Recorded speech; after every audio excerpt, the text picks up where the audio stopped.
Décoder la parole, exégèse et étude, selon 2 Timothée chapitre 2 verset 15 et Actes chapitre 17 verset 11. Bonjour à tous, je suis ravi de vous accueillir sur la chaîne Actualité Biblique et comme certains le savent, je consacre beaucoup de temps à l'étude de la parole de Dieu. C'est donc un immense privilège de partager avec vous aujourd'hui les fruits de cette étude. Et justement, le titre de cette vidéo s'intitule « Décoder la parole, exégèse et étude », comme vous l'avez vu en introduction. Et vous l'avez compris, l'objectif du jour est d'approfondir notre compréhension de la Bible. Et pour cela, il va falloir aller au-delà de la simple lecture des textes sacrés pour plonger plus profondément dans leur sens, leur contexte et leur application. Pourquoi est-ce si important ? Parce que l'apôtre Paul nous a encouragés dans un texte que nous allons prendre ensemble, le texte de 2 Timothée, chapitre 2, verset 15. « Efforce-toi de te présenter devant Dieu comme un homme éprouvé, un ouvrier qui n'a point à rougir, qui dispense droitement la parole de la vérité. » C'est donc en approfondissant notre compréhension de la Bible que nous pourrons interpréter et partager la parole de Dieu plus fidèlement, voyez. Nous suivrons également l'exemple des Béréens qui est mentionné dans Actes chapitre 17 et le verset 11. Ces Juifs avaient des sentiments plus nobles que ceux de Thessalonique. Ils reçurent la parole avec beaucoup d'empressement et ils examinaient chaque jour les Écritures pour voir si ce qu'on leur disait était exact. Nous aspirons à adopter la même attitude qu'eux, n'est-ce pas ? Celle qui consiste à recevoir la parole avec enthousiasme, tout en vérifiant et en comprenant par nous-mêmes grâce à une étude approfondie. Au cours de cette vidéo, nous parlerons de l'exégèse, l'art d'interpréter les textes. Et aussi, nous allons voir ce qu'est l'herméneutique, la science de comprendre la Bible. Nous verrons comment utiliser des outils tels que le Strong pour référencer les mots grecs et hébreux originaux, et surtout nous appliquerons ces méthodes à nos passages clés pour voir comment nous pouvons approfondir notre compréhension de la parole de Dieu. Maintenant que nous avons abordé l'importance de l'étude approfondie de la Bible, passons donc aux termes clés que nous allons utiliser tout au long de cette vidéo. Faisons un peu de définition. Le mot exégèse vient du grec exégis, signifiant mener hors d'eux. Il serait plus compréhensible en français, si vous voulez, de dire extraire le jus. Voyez ? En d'autres termes, c'est le processus d'interprétation d'un texte biblique visant à découvrir le sens original qui était prévu par l'auteur, celui qui l'a écrit. L'exégèse prend en compte le contexte historique, culturel, grammatical et littéraire du texte. C'est un processus complexe nécessitant une connaissance approfondie de la langue originelle du texte, généralement l'hébreu ou le grec. On peut le traduire par explication ou interprétation. L'herméneutique, quant à elle, représente l'ensemble des règles qui guident le processus d'interprétation de la Bible. En fait, c'est l'art et la science de l'interprétation biblique. L'herméneutique consiste, si vous voulez, à comprendre le texte dans son contexte original, par le biais de l'exégèse que nous avons vu tout à l'heure, avec les langues grecques, hébreu et tout ça, puis à réfléchir à la manière dont ce message peut être compris, et aussi comment l'appliquer dans notre contexte actuel. En résumé, l'exégèse nous permet de découvrir un trésor caché en creusant dans un champ, selon la traduction, l'extraire d'eux, ou extraire le jus si vous voulez, tandis que l'herméneutique nous guide dans ce processus pour arriver au bon endroit, au bon moment. L'herméneutique biblique est comme une boîte à outils pour comprendre la Bible, avec différentes méthodes et approches d'interprétation. L'objectif est de comprendre ce que le texte signifiait par ceux qui l'ont écrit et comment nous pouvons justement l'appliquer dans notre vie aujourd'hui, ce qui est un vrai défi. Il existe différents domaines de l'herméneutique biblique. On trouve le Midrash dans le judaïsme et diverses doctrines dans le christianisme, telles que l'inhérence biblique. L'inhérence biblique, c'est quoi? Eh bien, c'est la croyance selon laquelle la Bible est exempte d'erreur et qu'elle est la parole de Dieu inspirée. Il y a aussi la méthode de la cohérence biblique. C'est quoi? Eh bien, c'est interpréter les passages bibliques à la lumière de l'ensemble de la Bible, en évitant les contradictions et en harmonisant les enseignements. Et puis, il y en a bien d'autres. Ces deux concepts, l'exégèse et l'herméneutique, eh bien, sont importants, car ils nous permettent d'approcher les Écritures avec le soin et le respect qu'elles méritent. En reconnaissant que la Bible est un texte ancien, ancré dans le contexte culturel et historique spécifique, ces méthodes nous aident à comprendre comment sa vérité biblique éternelle eh bien, peut s'appliquer à notre contexte moderne, ce qui reste un vrai défi. En plongeant plus profondément dans l'exégèse et l'herméneutique, nous faisons non seulement l'effort de comprendre les Écritures, mais nous honorons également eh bien, notre Dieu en traitant sa parole avec le soin qu'elle mérite, tout simplement. Maintenant que nous avons une meilleure compréhension de l'exégèse et de l'herméneutique, que nous avons fait un peu de vocabulaire, pardon pour la théorie, passons à quelques méthodes d'exégèse qui peuvent nous aider à approfondir notre étude de la Bible. La première méthode est l'analyse grammatico-historique. Cette approche permet de comprendre un texte en prenant compte de son contexte historique et de sa grammaire. Cela signifie que nous regardons non seulement le sens des mots dans la langue d'origine, mais aussi que nous nous intéressons au contexte culturel et historique dans lequel ces mots ont été écrits. Par exemple, si un passage de la Bible mentionne le levain, une analyse grammatico-historique nous aidera à comprendre ce que signifie le levain dans le contexte culturel de l'époque, ce qui va enrichir notre compréhension du texte, ce qui peut-être n'a rien à voir avec le levain que nous connaissons aujourd'hui. Voyez. Ensuite, nous avons l'analyse contextuelle. Cette approche est basée sur l'idée que chaque verset de la Bible fait partie d'un passage plus large, tel qu'un chapitre par exemple. Ensuite, considérons que ce chapitre eh bien, fait partie d'un ensemble encore plus large, à savoir un livre entier, qui à son tour fait partie de la Bible dans son ensemble. Ainsi, pour comprendre vraiment un verset, eh bien, nous devons le considérer dans son contexte plus large. Par exemple, si nous lisons une parabole de Jésus, eh bien, nous devons la comprendre dans le contexte du chapitre, du livre, et même de l'ensemble des enseignements de Jésus pour saisir pleinement le sens. Ce qui va éviter en fait de prendre uniquement un seul chapitre, ce qui pourrait le dénaturer et le sortir vraiment de son contexte, vous voyez. Enfin, voyons ce qu'est la critique littéraire. C'est une méthode très utile. Elle se concentre sur le texte lui-même, en analysant la structure des motifs, des thèmes, des personnages et des styles d'écriture. Par exemple, si nous étudions un psaume, une critique littéraire eh bien, pourrait nous aider à identifier les motifs répétitifs, qui sont appelés généralement parallélisme. Les métaphores utilisées aussi dans le psaume, ou aussi à comprendre les éléments qui contribuent au message global du psaume. Voyez ?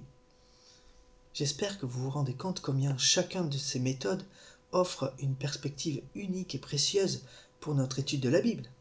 En combinant ces recettes, eh bien, nous pouvons approfondir notre compréhension des Écritures et éviter les erreurs d'interprétation. Peut-être direz-vous, je n'ai pas de diplôme universitaire en théologie biblique. Ou encore, avant même de maîtriser parfaitement le grec, l'hébreu et toutes les langues mortes, toutes les langues anciennes, eh bien, le Messie sera déjà revenu. Et vous aurez raison. L'accès à l'étude approfondie de la Bible ne nécessite pas nécessairement une maîtrise des langues anciennes ou un diplôme en théologie biblique. La Bible n'est pas réservée aux seuls intellectuels, bien au contraire. Elle est accessible à tous. Prenons Matthieu chapitre 11, verset 25. « Je te loue, Père, Seigneur du ciel et de la terre, de ce que tu aies caché ces choses aux sages et aux intellectuels, et que tu les as révélées aux enfants. » Le passage biblique ici cité dans ce texte souligne bien que la compréhension des Écritures ne dépend pas de la sagesse humaine, mais plutôt d'une aptitude humble et d'une motivation profonde. La Bible, accessible à tous, oui, sauf à ceux à qui elle est cachée. C'est pourquoi il existe un moyen simple de contourner la perte de temps liée à l'apprentissage des langues, tout en nous permettant de vérifier l'exactitude des informations qui nous sont transmises. J'aimerais donc, à ce sujet, vous présenter un outil que peut-être de nombreuses personnes connaissent déjà, mais qui peut vous être d'une grande utilité dans cette démarche.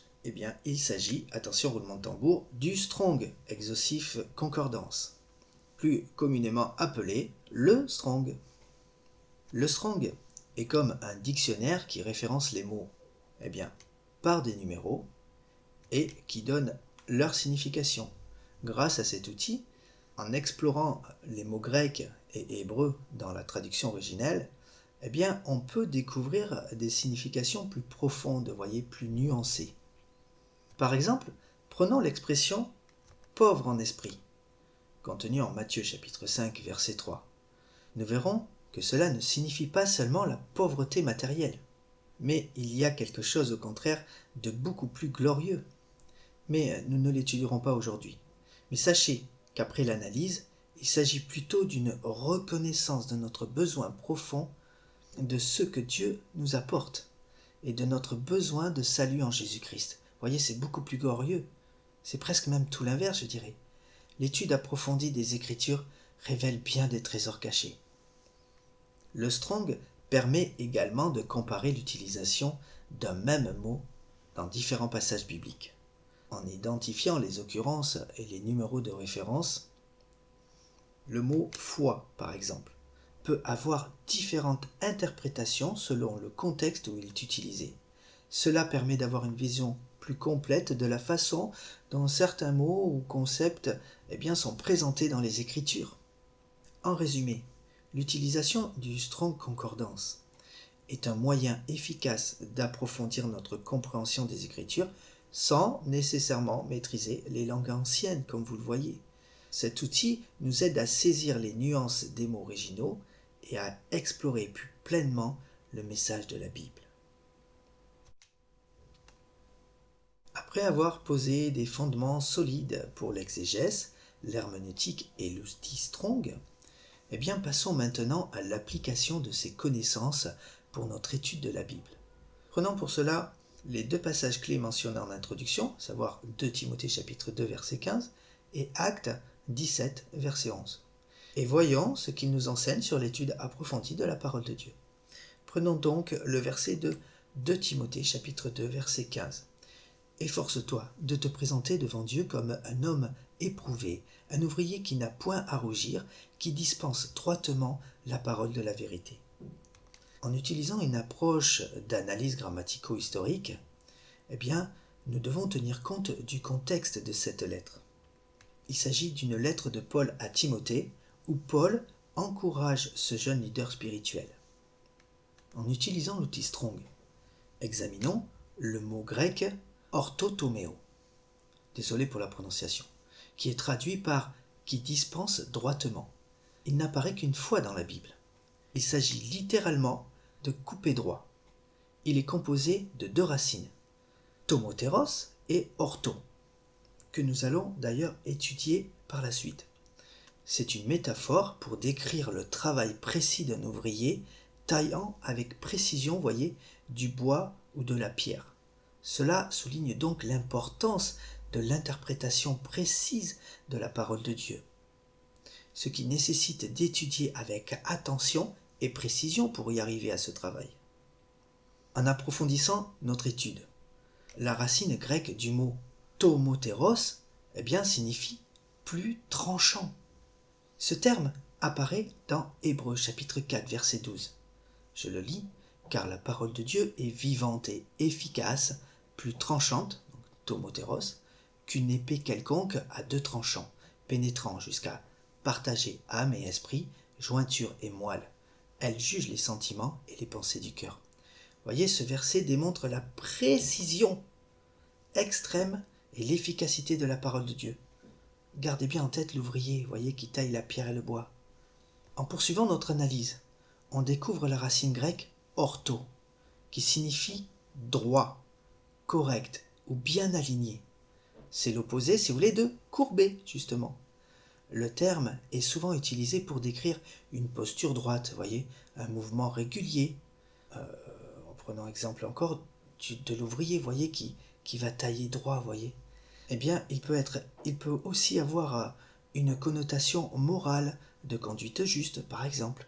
Il n'apparaît que 2 fois dans la Bible, notamment dans le verset de Hébreux, chapitre 12, verset 13.